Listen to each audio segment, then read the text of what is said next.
A finales del siglo XIX nació en el seno del Imperio Austrohúngaro un niño judío que cambió el mundo. Llegó a Estados Unidos de la mano de sus padres y allí desarrolló una exitosa carrera que cambió el devenir de la publicidad. Estaba convencido de que era posible descubrir los mecanismos que dirigen la opinión pública. Por sus trabajos, muchos lo consideran el padre de las relaciones públicas. Edward Bernays, este era su nombre, partió de un concepto entonces muy reciente y revolucionario, pero que sin embargo a él, como a nosotros hoy, le resultaba tremendamente familiar, el de inconsciente. Edward Bernays era sobrino, por partida doble, del más ilustre vienés de la época, Sigmund Freud. Las palabras no solo describen la realidad. También la transforman y la conforman. Democracia, Memoria, hogar, derecho, intuición. número. En este podcast, cada semana conversamos con un especialista diferente sobre una palabra clave para comprender el mundo. Una semana, Una palabra.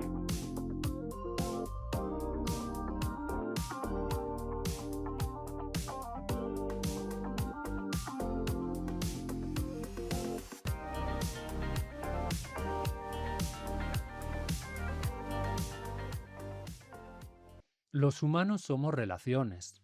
Dime con quién andas y te diré quién eres. La palabra de hoy procede del prefijo re, que indica reiteración, y de la raíz latina lat, que significa algo así como llevar algo. La primera acepción del diccionario indica que una relación es el continente de un conocimiento concreto, la exposición que se hace de un hecho. Relaciona la palabra relación con relato. Este es el sentido de, por ejemplo, la brevísima relación de la destrucción de las Indias de Bartolomé de las Casas. Pero la palabra tiene una segunda acepción importantísima y hoy más común. Una relación es la conexión que hay entre varias cosas, entes o personas. ¿Cómo te relacionas con tu entorno?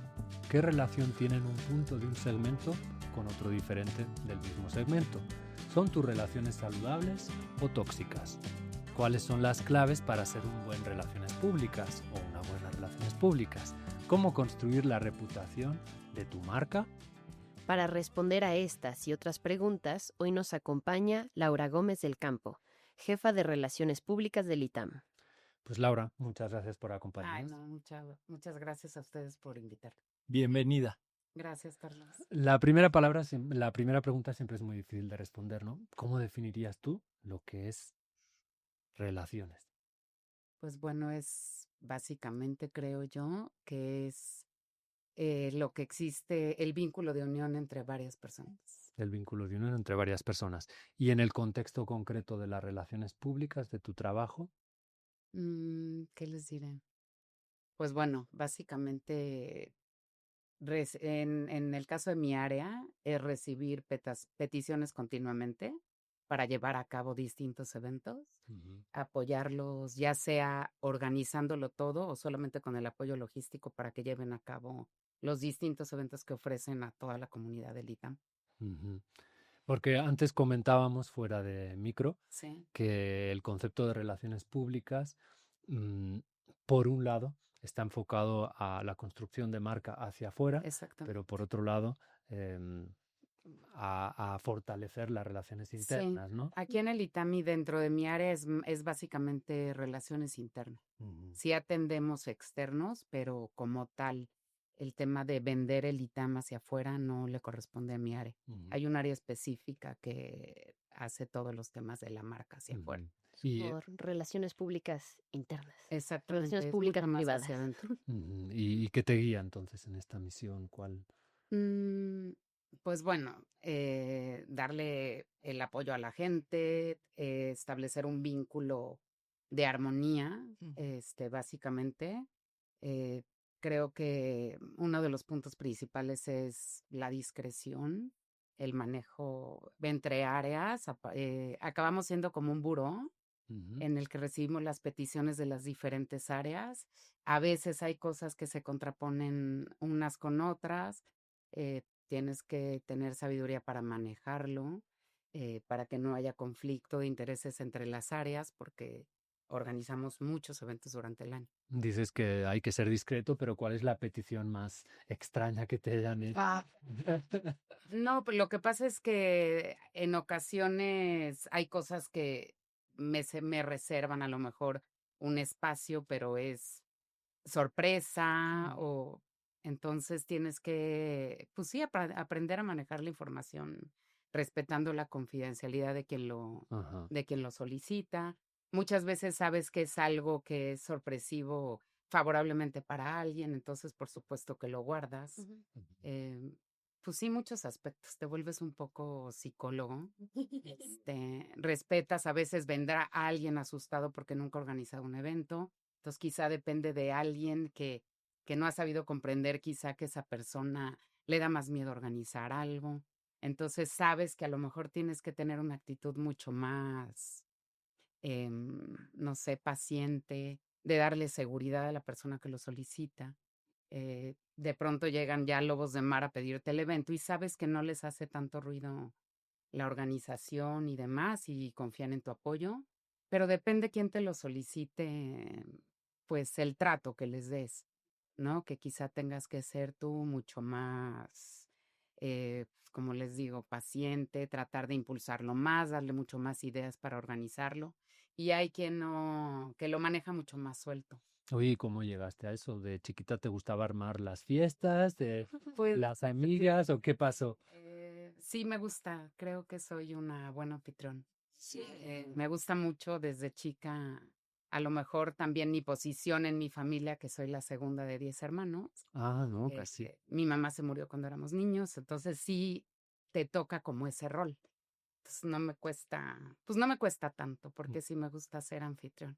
¿Y en qué te formaste? En administración. Administración, básicamente administración en instituciones de servicio, en la UP. Entonces sí va mucho de la mano Ujú, con mi formación profesional ujú. y bueno, este lugar ha sido lo máximo para mí, es mi segundo hogar, el Mm. ITAM, y también lo hace más sencillo que la satisfacción que es trabajar para gente pues tan linda y tan valiosa como la que he encontrado en mi camino aquí en tantos años. Ujú. ¿Puedo decir algo? Pues claro. Es que una de las cosas que más me impactó cuando entré al ITAM y me sigue impactando es el efecto que todo lo que ustedes hacen tiene en la experiencia de los que trabajamos aquí, todos los detalles, ¿no? Desde el chocolate del Día de Muertos, el regalito en la comida, el decorar los pasillos, realmente contribuye a generar un ambiente grato, aparte de la ayuda concreta que aprovecho para agradecer que me han dado muchas veces para todo tipo de cosas. Pero cuando dices esto de la hospitalidad, creo que realmente se siente, ¿no? Y que tiene un efecto muy real. Sí, sí, sí, es bonito, la verdad. Es bonito y sí, sí creo que en lo árido que puede ser los días, la rutina y demás, sí siento que lo rompe, que al final es un trabajo que tiene una recompensa enorme. Ya solo por la satisfacción de los otros, Ujú. en verdad sí tiene una recompensa bonita, ¿no? Porque te dicen, te pueden decir así, de pronto estamos como ahorita llenos de eventos, Ujú. llenos de cosas, a mucha gente se le olvida y oye, es que necesitamos otro espacio, nos puedes armar una comida pequeña, se va una persona y nunca le agradecimos. Nos faltaron los regalos del personal de tal área que trabaja por fuera para el ITAM.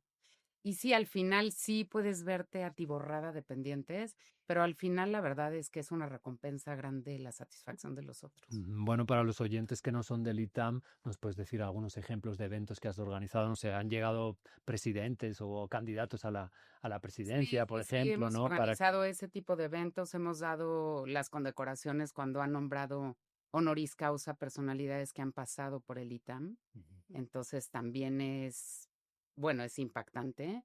Han sido eventos tan importantes en contenido realizado por nuestros académicos que después hasta los pequeños detalles que quizá no salieron perfectos nadie los notó, Ujú. ¿no? Porque fueron eventos con un contenido tan importante y tan impactante que ya nadie se dio cuenta, eso no lo decimos nosotros, ¿no?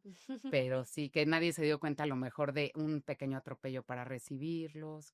Entonces, sí, también hemos organizado ese tipo de eventos que han sido importantísimos Eh, para el ITAM. Está toda esta ciencia del protocolo que muchos desconocemos, ¿no? De, bueno, sí, cómo servir, cómo colocar la cubertería Sí, a la hora de comer, pero supongo que hay otro tipo de normas que un lego no conoce, ¿no? claro, ¿Tú te claro. has formado en protocolo? He estudiado un poco sobre protocolo. Ujú. Creo que lo básico es lo que utilizamos aquí en el ITAM. En algún momento alguna personalidad aquí me dijo así de, oye, no estamos formando gourmets, somos una institución educativa, entonces siempre prevalece más la sencillez, ¿no? Pero sí las cosas básicas, como a quién sentar a la derecha del rector, a quién va a su izquierda. ¿Quién va a la Eh, derecha o a la izquierda, por ejemplo? Normalmente él es el anfitrión y va al centro, Ajá. y a su derecha va el invitado externo, el invitado principal. Ah, ok. Entonces, cuando son eventos en donde la gente, todos son del mismo rango, utilizamos más bien el orden alfabético. Ajá. Pero bueno, esas son un poco. Después nos apoyamos con relaciones internacionales cuando hay temas de uso de banderas y protocolos ya más específicos, pero más a nivel internacional, relaciones ya internacionales. Marina, tú nos ibas a hablar justamente de relaciones internacionales. Es cierto que las relaciones internacionales con minúscula Sí. existen desde hace muchísimo tiempo y desde antes de los estados como tal, o sea, desde las polis ya se habla de este tipo de dinámicas, pero relaciones internacionales con mayúsculas es súper reciente, como su propio campo, ¿no? Ah, entonces, Ah, como las relaciones públicas, que siempre las ha habido, pero como disciplina, pues Su comienzan en súper el siglo reciente. XX. Sí, misma historia, misma. Bueno, entonces justo surge en el siglo XX, principalmente en Occidente y particularmente en Estados Unidos, que es cuando estaba en este gran auge de crecimiento. Y antes de la Primera Guerra Mundial, el estudio de las relaciones internacionales, con minúscula, se llevaba a cabo principalmente en dos ramas de aprendizaje que estaban poco organizadas con lo que tenemos hoy en día, ¿no? Que uno era la historia diplomática y la otra el derecho internacional. Pero con la gran devastación que observamos durante la Primera Guerra Mundial, se fortalece esta convicción de que no sabíamos lo suficiente sobre cómo se daban estas relaciones, y esta experiencia es lo que impulsó a distintas universidades e institutos de investigación y enseñanza a profundizar en asuntos de cooperación internacional, la guerra y la paz. El propósito fundamental en el inicio de esta disciplina era el desarrollar herramientas intelectuales para prevenir o eliminar la guerra. Nos falta mucho. Esta nueva perspectiva se articula originalmente con el presidente de Estados Unidos, Woodrow Wilson, en sus 14 puntos. De entre ellos, el primero pedía pactos de paz abiertos a los que se llegue abiertamente en lugar de estos pactos secretos debajo de la mesa, que es uno de los factores que llevaron a la explosión de la Primera Guerra Mundial. En las décadas de 1920 y 1930 se van creando estos nuevos institutos y departamentos de enseñanza dedicados ya a relaciones internacionales, principalmente en Europa y Norteamérica. Y el primer departamento en el mundo se estableció en 1919 en la Universidad de Gales, Aberystwyth, no sé cómo pronunciar eso. Eh, en el periodo entre guerras, el enfoque inicial se sostenía en la diplomacia secreta, que fue uno de los catalizadores de la guerra, la historia de las alianzas y la recién creada Sociedad de Naciones, que sería como la mamá de Naciones Unidas, y generó muchísimas esperanzas para poder generar como un nuevo orden mundial que fuera intrínsecamente pacífico, ¿no? Y también estudiaban la comprensión de las causas y los costos de las guerras. Y esta visión, basada en la creencia del progreso y la capacidad de transformar este sistema internacional relativamente violento en uno más justo y pacífico, se conoce como idealismo o liberalismo internacional, que es una de las principales, de las escuelas originarias de relaciones internacionales. Pero para la década de 1930 colapsa la Sociedad de Naciones, empiezan las dictaduras en Italia, Alemania y Japón, y eventualmente estalla la Segunda Guerra Mundial y obviamente genera una reacción muy fuerte, y el idealismo como tan... Te olvidaste de decir en España también. En España En las también, dictaduras, muy pero... cierto, solo que España se mantuvo bastante dentro de sus fronteras. Ok, perdón. Se lo dejamos a los de ciencia política. Ah, Entonces, este idealismo como tan moral fue fuertemente criticado por ser poco realista y impráctico. Y en respuesta, dentro del mismo campo, surge esta nueva escuela que es el realismo y se comió el campo, ¿no? Y criticaba a los académicos idealistas por sugerir estos estándares de conducta internacionales que la verdad poco se parecían al comportamiento real de las naciones. Y se consolida justo después de la Segunda Guerra Mundial y todo este choque, y sostenía que los estados existen en un sistema internacional anárquico, que es no hay como una cabeza que nos pueda controlar a todos, y dependen en última instancia de sus propias capacidades o poder. Aquí el poder se vuelve como la herramienta principal para poder promover sus intereses nacionales, y la obra principal, como la base de la Biblia de los realistas, es de Hans Morgenthau, Politics Amongst Nations, de 1948. Y ¿Es esta idea de la Realpolitik? Que sí, hemos... Mm. Ok. sí, justo. Y digo, este debate sigue para finales del siglo XX, se reavivó mucho y surgen como los descendientes, que serían los neorrealistas estructurales, como Kenneth Waltz, quienes sostienen que la estructura del sistema internacional limita tus opciones de política exterior como Estado, y su contraparte serían los neoliberalistas institucionales, que argumentan que las instituciones internacionales sí pueden modificar el comportamiento estatal a pesar de la anarquía, pero aquí para ambas formas de entender las relaciones internacionales ya se está aceptando que el sistema es esencialmente anárquico. También hay muchísimas otras teorías, ¿no? Están los conductistas y los del constructivismo, y se llegó a buscar, sobre todo a finales del siglo pasado, como estas teorías que pudieran ser, que abarcaran todo en relaciones internacionales y que lo pudieran explicar todo. No se ha llegado a eso. Cada una tiene sus enfoques que le dan mucho sentido, pero se queda corto en otros. Y esta como pelea entre realistas y los idealistas, pues sigue muy en pie, y creo que es algo que también discutimos no solo a nivel internacional, sino a nivel estatal, incluso en las relaciones interpersonales, sobre que va más a lo que quieres ser o lo que verdaderamente es, y cómo deberías de analizarlo, si quieres llegar como a otra cosa. Entonces se me hace muy bonito ese debate. Bueno, con esta explicación tan clara te deberían dar ya la tesis, ¿no? Exacto. Ya pasó el examen, ¿sí? Por favor. Ya no es necesario examen profesional. Estaba pensando yo hasta qué punto en las relaciones públicas se podría hacer una analogía semejante, ¿no? Una cosa es lo ideal, el funcionamiento ideal, y otra cosa es la realpolitik. A veces tienes que lidiar con lo que tienes que lidiar, ¿no? Pero bueno, la pregunta, más allá de esta, es ¿cuál sería el decálogo, tus 10 mandamientos que tú tienes ahí quizás inconscientemente integrados, que sigues a la hora de organizar los fabulosos eventos como el de mañana? ¿Qué organizas? Bueno, primero el tiempo, que tienes que prever muchas cosas con tiempo, como hacer el apartado de los espacios, el prever que ese proveedor al que vas a acudir esté disponible. Entonces, pues, como primero eso. Y luego el material del que te vas a apoyar por parte de la universidad, igual, ¿no? Que no vaya a estar ocupado para otros eventos previos, que no vaya a ver que esté en mantenimiento eso. Tienes como que primero prever que todo el material con el que vas a funcionar esté en orden para el día que tú vas Ujú. a hacer tu gran evento. Que será bueno solicitar el apoyo, porque yo requiero para hacer un evento, por ejemplo, como el de mañana, que es la comida de fin de año, tengo que apoyarme con mucha información que me tiene que mandar recursos humanos. Ujú. Y esa no es que, digo, lo haces con tiempo, pero de todas maneras hay muchos cambios. Hay gente que en el camino se fue, hay gente que termina contrato, entonces no me pueden mandar todos los listados porque ellos no saben qué va a pasar en todo ese Hasta el periodo. último momento. Exactamente. Ya.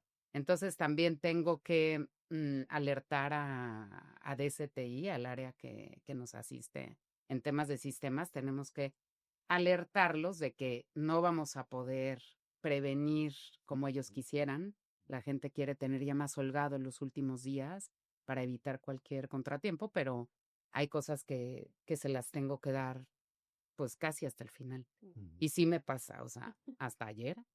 Entonces, cosas que tenemos que tener el apoyo de la persona, que no sea el más nervioso, Ajá. el que te esté apoyando, porque verdaderamente no es como una cosa de mala organización por parte de uno, sino que todo el manejo de gente implica cambios. Entonces, Entonces, previsión, trabajo en equipo con alguien tranquilo.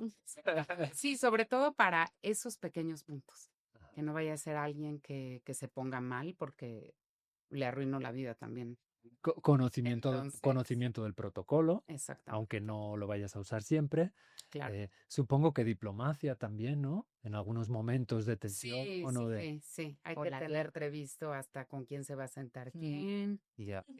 Porque sí oye, ¿cómo lo dejaste que se sentara? Si esta mesa era más importante. Entonces, realmente también prever ese tipo de detalles como más politiqueo, ¿no? Oye, Pero que estoy pensando que intuitivamente lo hicimos bien. Pusimos a la invitada del lado Sí, derecho, exacto. del que... Digan, oye, qué bien. Pasamos el examen, ¿eh? No iba a intervenir, pero eso es siempre y cuando tú seas el más importante. Uy, entonces tú eres... bueno. Por eso es una mesa redonda. Bueno, no, pero eso no quita el problema. Bueno, entre ese decálogo, antes mencionabas la psicología, lo importante que es, y bueno, nuestra psicóloga de confianza, Margarita, seguro que nos traes cosas muy interesantes para que mejoremos nuestras relaciones. Wow, pues muchas gracias. Este sí es un tema que da, no Para- para uno, para muchos episodios, pero me quería centrar en el asunto de las relaciones y la felicidad y la satisfacción con la vida. Ujú. Y cada vez hay más evidencia de que de los muchos componentes de una vida feliz, realmente si tuviéramos que escoger uno, seguramente sería la calidad de las relaciones con otras personas. Uno de los primeros estudios sobre la felicidad hace ya como 20 años, lo hicieron Martin Seligman y Ed Diner. Tomaron un grupo de una muestra representativa de la población norteamericana, midieron sus niveles de felicidad y luego compararon a los menos felices, como el 20% menos feliz y el 20% más feliz, y vieron que los más felices todos tenían algo en común, que era que tenían buenas relaciones con los demás. Mm.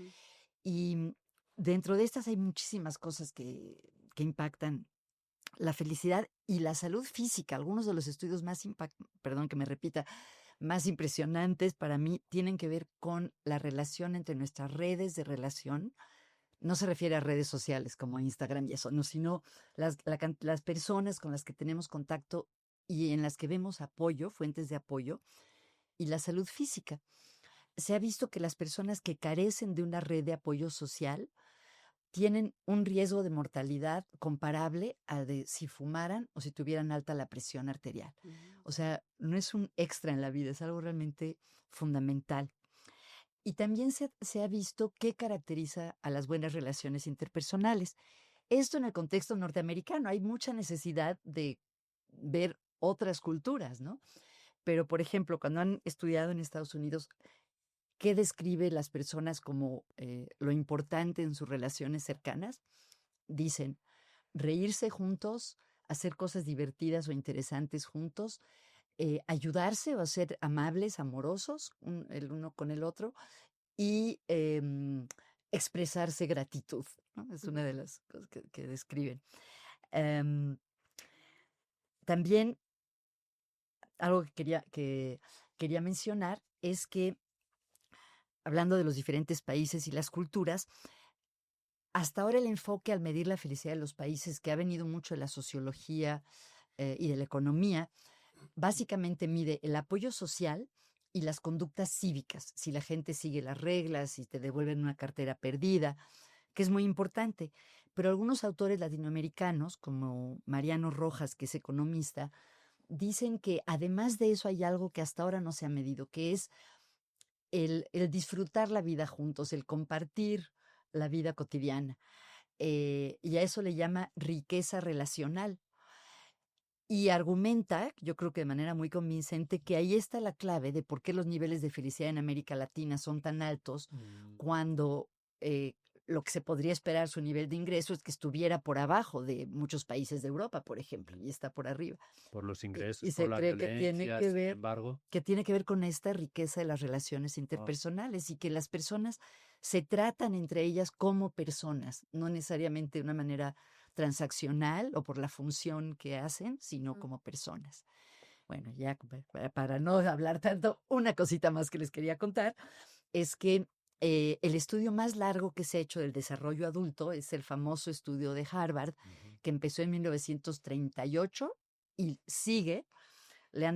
Empezaron con estudiantes de Harvard y luego con un grupo de obreros de Boston, y cada 5 años les hacían estudios desde colesterol en la sangre, cociente intelectual y entrevistas a profundidad.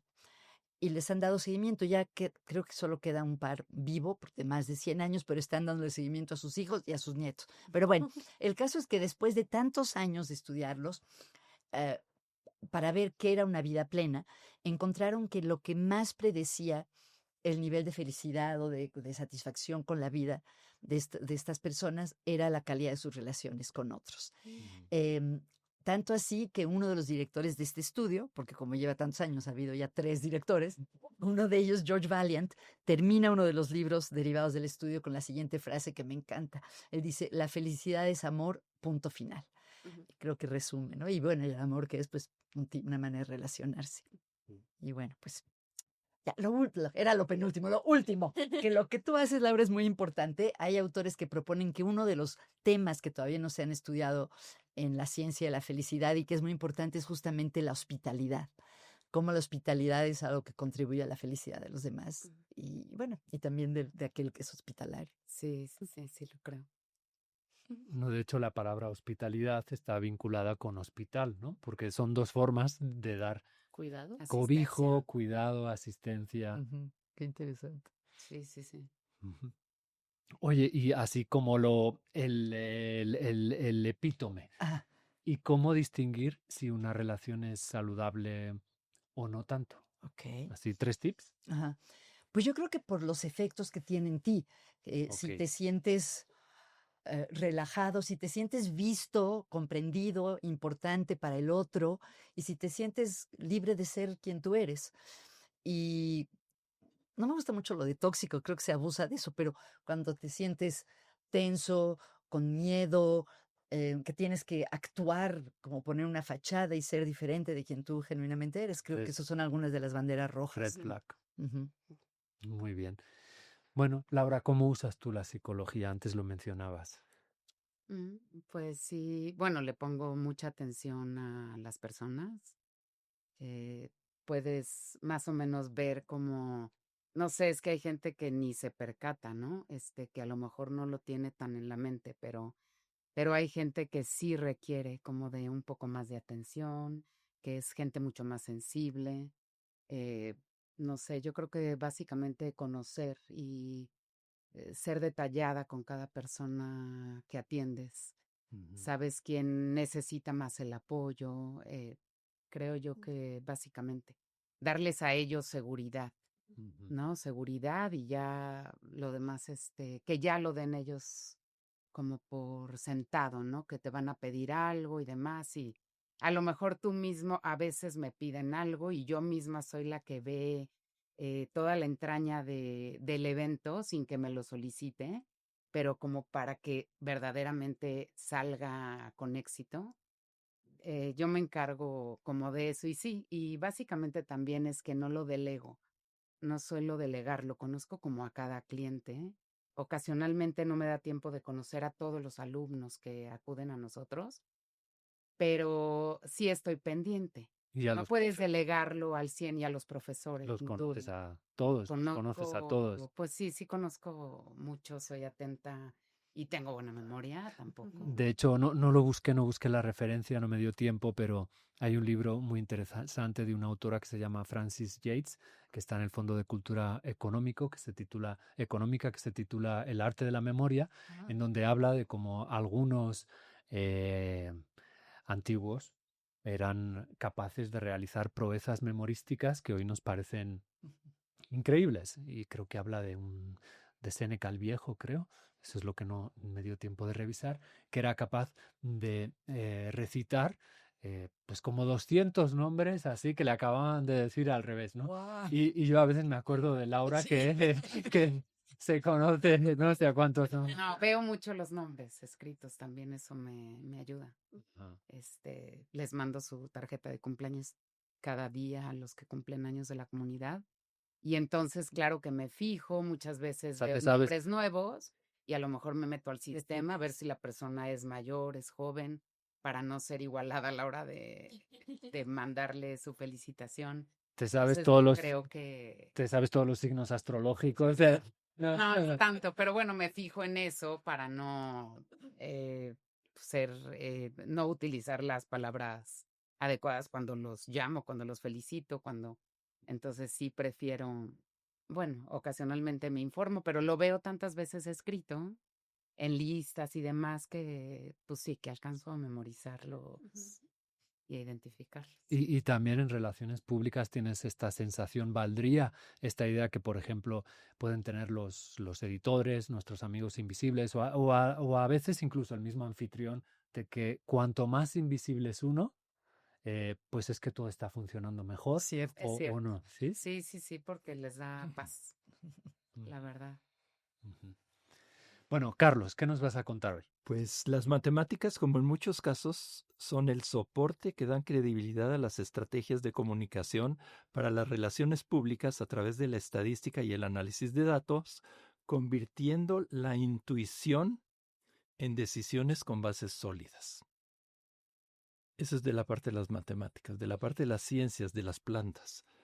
Las plantas se relacionan con su entorno de distinta manera, responden a distintos estímulos como la luz, el agua, la gravedad, etc., ya sea a favor o en contra, creciendo o no, buscando ese estímulo o no. Las plantas también interactúan con seres vivos, entre plantas, por ejemplo, con polinizadores, creando así una red compleja en un ecosistema. Pero hoy no quiero hablar ni de matemáticas ni de ciencias.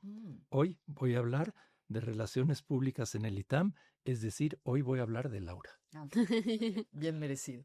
Ay, Laura, al igual que las plantas, ha creado una red de confianza entre ella y los trabajadores del ITAM. Y cuando digo trabajadores me refiero a todos, intendentes, administradores, académicos, etcétera, etcétera.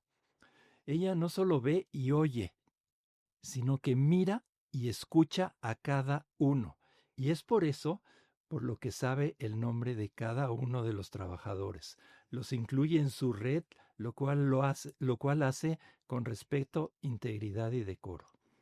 Laura es una piedra angular en el ITAM. Es muy peculiar, siempre está ahí y nunca es protagonista. Es la que hace que las cosas sucedan, pero no se lleva los créditos. Organiza las comidas y no come. Hace que cada uno se sienta importante y ella pasa totalmente desapercibida. Laura ha recibido premios Nobel, medallas Fields. Y digo medallas Fields porque es mi campo, pero una sola medalla Fields, que es el equivalente más o menos a un premio Nobel. Políticos, preparándoles ceremonias inolvidables tanto para ellos como para la audiencia. Y con ese mismo entusiasmo y detalle ha organizado cursos de verano para los hijos de los trabajadores del ITAM. A mis hijos les tocaron esos maravillosos cursos y tienen recuerdos inolvidables como haber sido de los pocos que acamparon en el ITAM y luego fueron alumnos ahí mismo. ¿Cómo no recordar las salidas a ver la película de moda El Día de Niños? O la Rosca de Reyes, que marca el inicio de las actividades cada año. ¿Y qué decir de su participación como maestra de ceremonias en las comidas de fin de año y el Día del Maestro? Nunca voy a olvidar 2 ceremonias que organizó en mi honor. Una, cuando me dieron el nombramiento de emérito, y la otra que fue mi despedida hace exactamente un año cuando me jubilé. Si tuviera que escoger qué puesto darle a Laura, en el ITAM escogería sin lugar a dudas el de jefa de Relaciones Públicas. Y si tuviera que escoger a alguien como jefe de Relaciones Públicas, escogería a Laura. Laura es una persona amable, honesta, empática, diplomática, capaz, creativa, ecuánime y para mí adorable. Laura, te admiro y te quiero mucho. Yo también, Carlos, gracias por tus palabras. Qué padre. Ahora sí nos sorprendió. No sé si quieres decir. Muchas gracias. Siempre habla de matemáticas, lo prometo. Llevamos 64 episodios. Pero es Laura. Ajá. Está por encima de las matemáticas. Lindo, Carlos, muchas gracias. De todo. Muchas gracias. Bueno, pues son bien correspondidos. Bueno, como en todos los episodios, Julia ha salido a preguntar.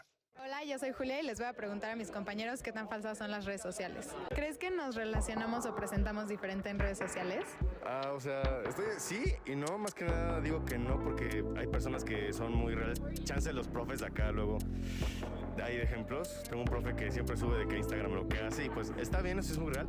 Pero también siento que entre más jóvenes son más falsos, porque cada vez tienen más cuidado en qué darle a like, en qué no ver, y pues luego como no la hace de pedo, pues está así el tema. Sí, ¿Por qué? por el anonimato. Muchas veces uno se piensa detrás de una pantalla y que no hay consecuencias, ¿no? No sé. Sí, yo creo que nos presentamos distinto porque como el contenido es distinto, entonces tienes como una pantalla donde pues expresas todo y pues en la vida real no es tan así, ¿no? O sea, no planeas las cosas y pues el contenido y cómo te expresas es distinto. Yo pienso que sí nos presentamos diferente porque en redes sociales tendemos a ser más falsos, yo diría. Cuéntanos en los comentarios cuál sería tu respuesta. Bueno, pues yo lo que quería comentar es que, o sea, una de las formas más importantes en las que nos relacionamos ahorita, o sea, hoy en día, son las redes sociales, ¿no?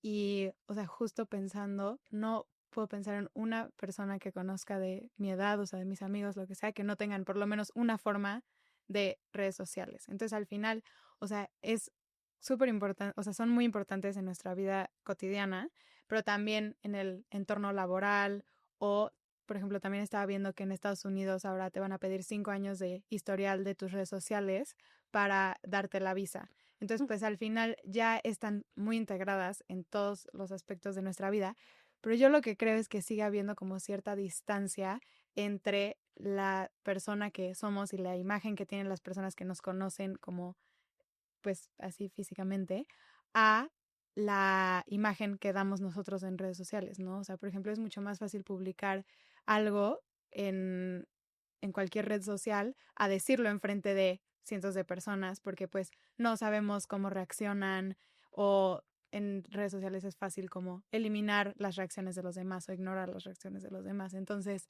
esta imagen que damos o la marca que tenemos en nuestras redes sociales es muy diferente, o bueno, chance no muy diferente, pero difiere de alguna forma de la manera en la que sí somos en, pues no sé, en la realidad física. Y yo lo que te quería preguntar es, en primera, ¿qué tan importantes son las redes sociales en las relaciones públicas?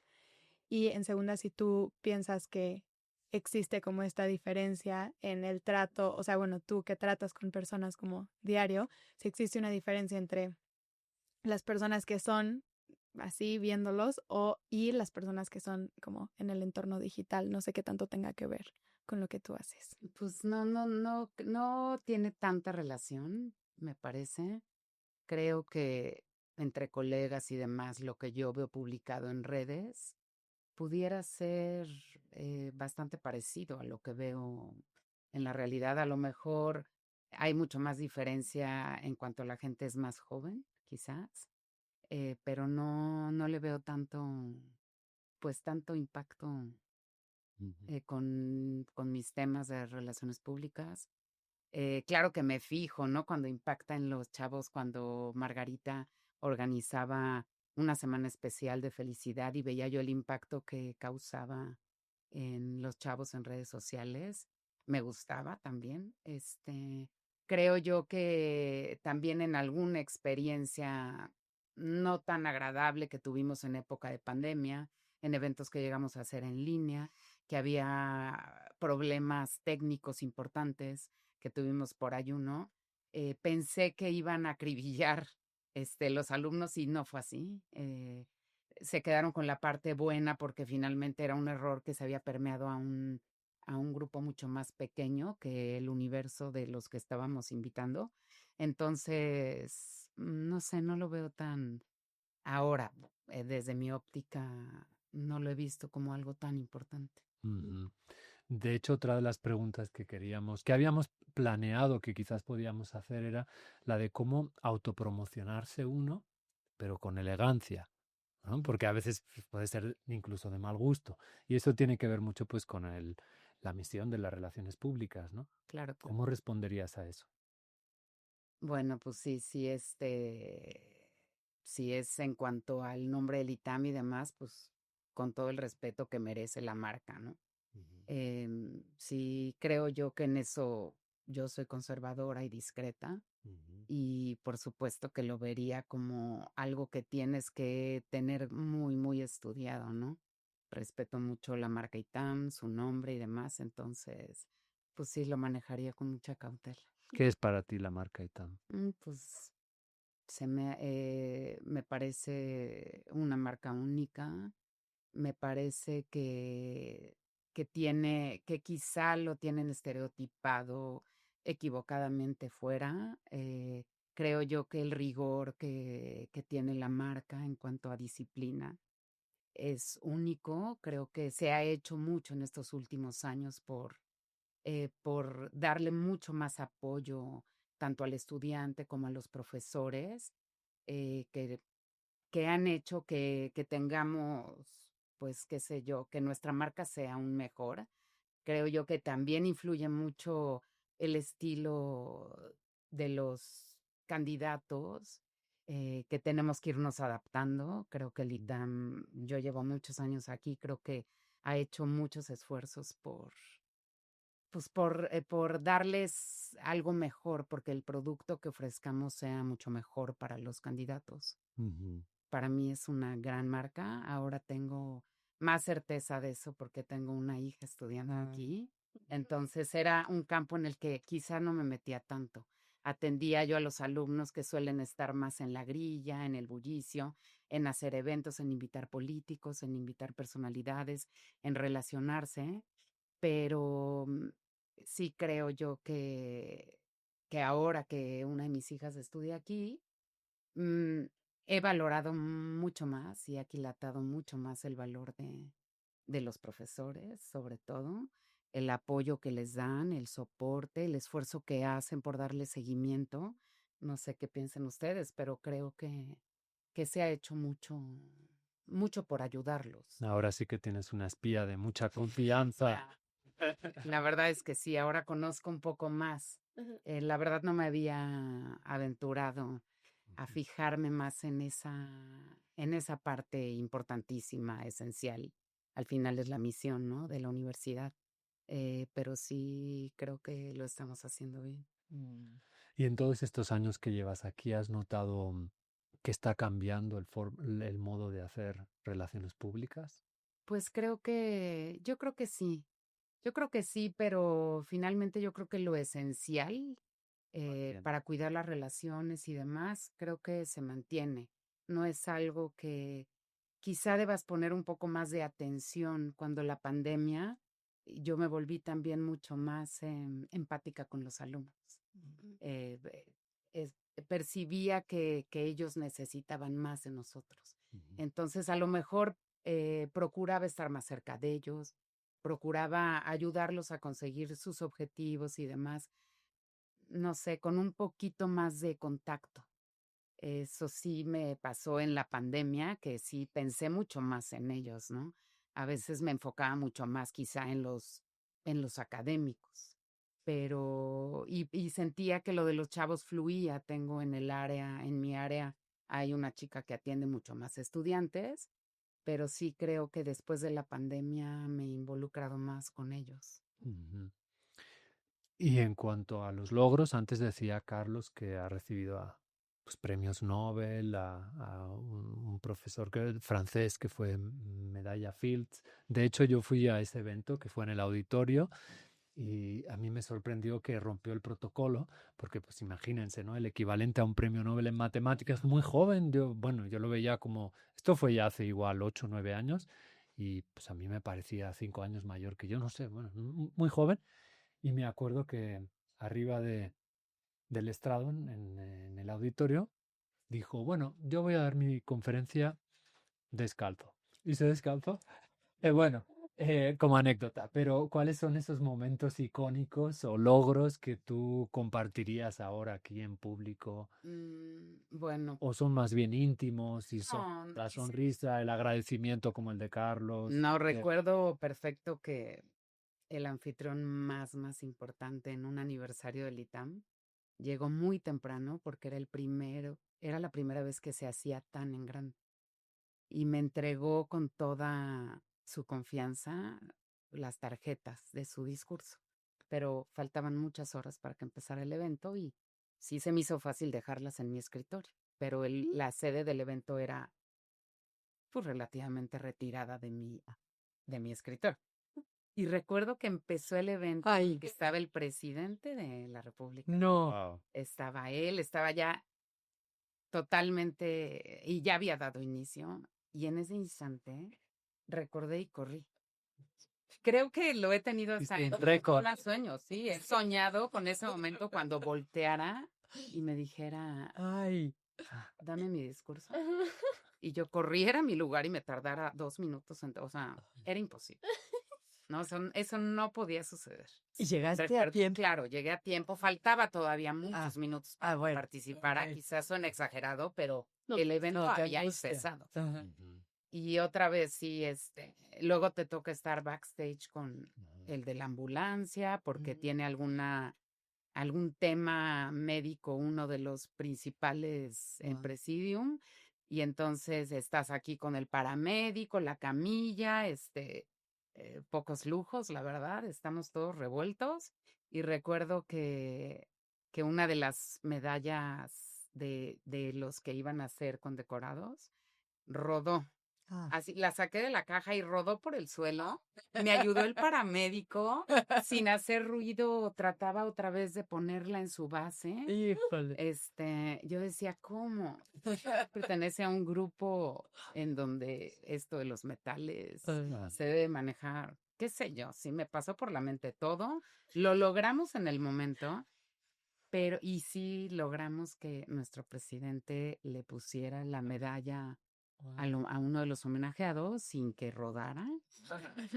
Pero sí, en algún momento de la ceremonia, ya habiendo pasado esta parte importantísima del evento, se me acercara o me hiciera una seña y me dijera, ¿te la doy?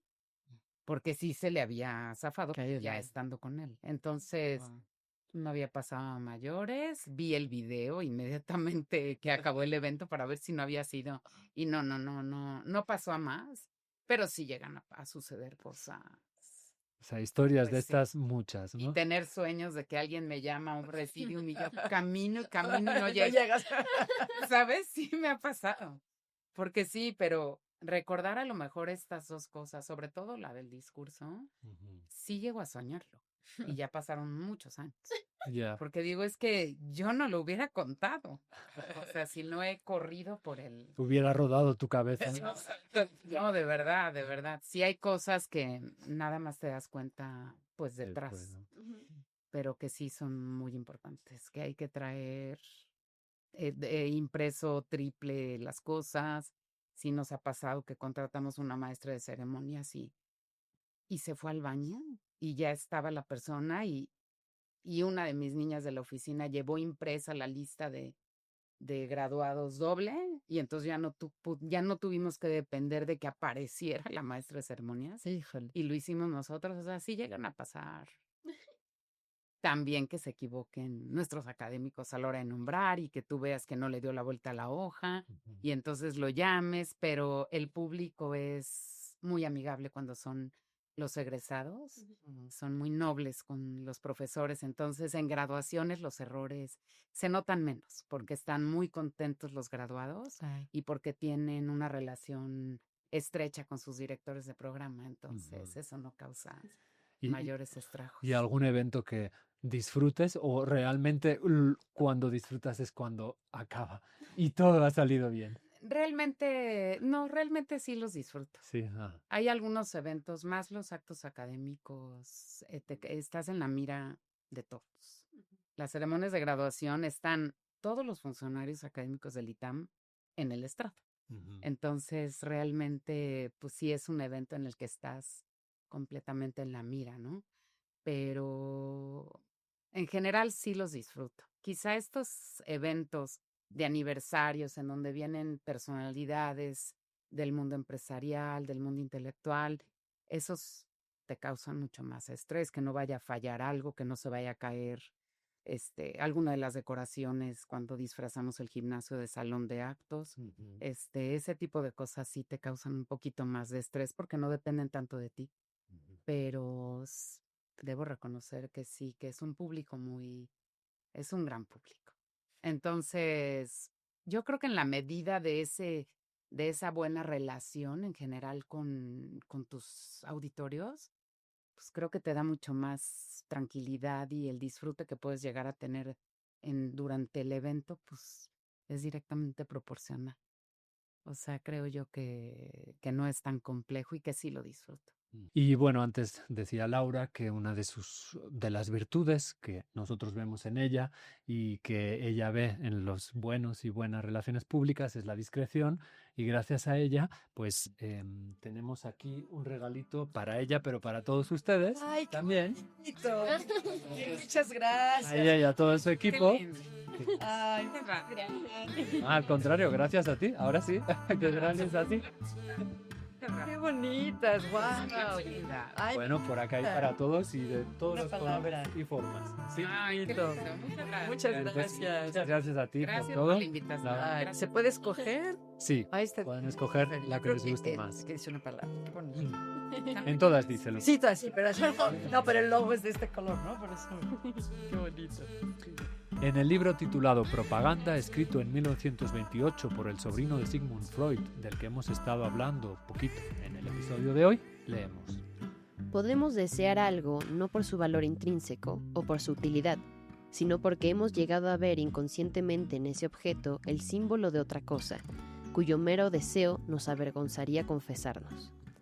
Un hombre que compra un coche puede creer que lo necesita para desplazarse, mientras que, en realidad, quizá prefiriese caminar por el bien de su salud y no tener que cargar con los gastos que acarrea. En realidad, quizá lo quiera porque es un símbolo de posición social, una demostración de su éxito en los negocios o un medio para contentar a su mujer. Este principio general, a saber que los hombres y las mujeres en gran medida se ven impulsados por motivaciones que se ocultan, que nos ocultamos a nosotros mismos, es tan cierto para la psicología de masas como para la individual. Resulta evidente que el propagandista de éxito deberá entender los verdaderos motivos y no contentarse con las razones que arguyen los hombres para justificar sus acciones. Qué conversaciones como la de hoy con nuestra invitada especial, Laura Gómez del Campo, y nuestros amigos de siempre, nos ayuden a observar que toda relación es al mismo tiempo conexión y relato, con los otros y con uno mismo.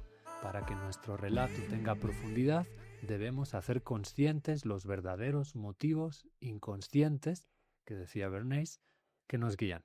Quizás ese sea el camino, descubrirnos a nosotros mismos para tener mejores relaciones. Una semana, una palabra. Este episodio ha sido posible gracias al Carle y al Departamento Académico de Lenguas, Al Centro ITAM de Estudios del Bienestar, a la Oficina de Comunicación, adscrita a la Dirección de Desarrollo y Comunicación Institucional. y por supuesto a nuestros amigos invisibles, Martín, Adrián, Shana y Bruno.